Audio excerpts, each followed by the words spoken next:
क्या बना रही हो?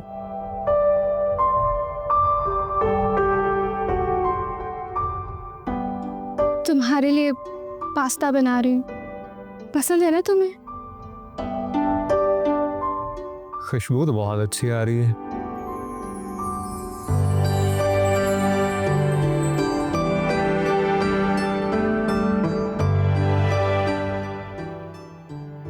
मेरे सारे काम बहुत प्यार से करती हो।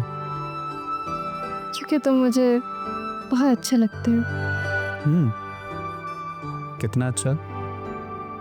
इतना कि हर हद से ज्यादा। सहर, सहर, कहाँ गुम हो भाई तुम सुबह से? और ये क्या पका रही हो तुम? मैं जुबैर के लिए पास्ता बना रही हूँ, उसका पसंद है। अच्छा चलो, जब तैयार हो जाए तो मुझे बता देना, मैं दे आऊंगी। क्यों? आप क्यों देकर आएंगी?